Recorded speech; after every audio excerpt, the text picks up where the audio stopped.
မီဒီယာတွေကိုတားမြစ်ထားပြီးတူရဲသောမောင်လေးရဲ့နောက်ဆုံးခရီးကိုအေဂျင့်စွာနဲ့သာလိုက်ပါပို့ဆောင်ပေးခဲ့တဲ့တရုတ်ဆောင်ဖွေးဖွေးမင်္ဂလာပါပရိသတ်ကြီးရှင်ပြီးခဲ့တဲ့ဖေဖော်ဝါရီလ9ရက်နေ့အကယ်ဒမီစုပေးပွဲကျင်းပနေတဲ့နေ့ည10:00နာရီကျော်ခန့်ကတရုတ်ဆောင်ဖွေးဖွေးရဲ့မောင်အရင်တော်ဆက်သူကိုအေတင်ဦးဆိုသူဟာနေအိမ်မှာပဲ96ပါသောယောဂနဲ့ကွယ်လွန်သွားခဲ့ရတယ်လို့မိသားစုဝင်တွေရဲ့ပြောပြချက်အရသိရှိရပါတယ်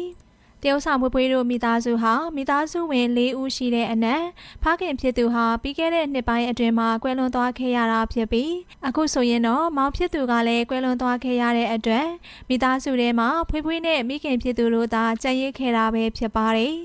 တရုတ်ဆောင်ဖွေးဖွေးနဲ့အတူသူမရဲ့မိခင်ကြီးကလည်းအကယ်ဒမီပေးပွဲမှာလိုက်ပါပေးခဲ့တာဖြစ်ပြီးနှစ်ဦးစလုံးနေပြည်တော်မှာရောက်ရှိနေတဲ့အခိုက်မောင်ဖြစ်သူကကွယ်လွန်သွားခဲ့ရတာလည်းဖြစ်ပါတယ်ဒါကြောင့်မလို့မိသားစုဝင်တွေအနားမှာမရှိခိုင်းမှာကွယ်လွန်သွားခဲ့ရတဲ့မောင်ဖြစ်သူရဲ့အတွက်တရုတ်ဆောင်ဖွေးဖွေးကတော့ယူကျုံမရခန်းစားနေရတာလည်းဖြစ်ပါတယ်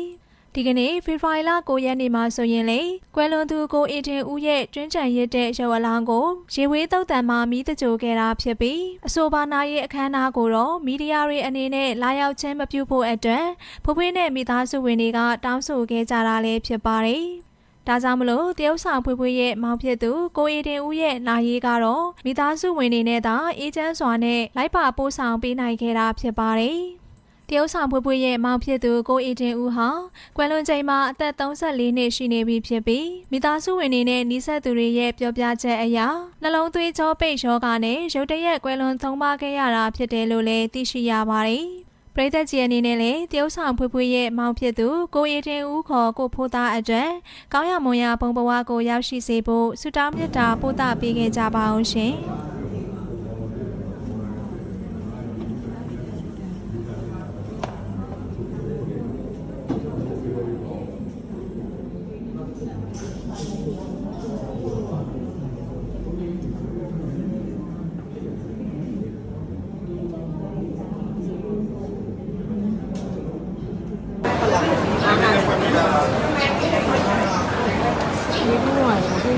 都放的，都是对的。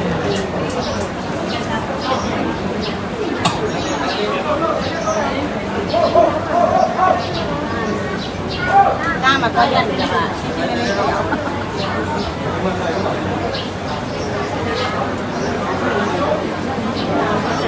哦，那当然，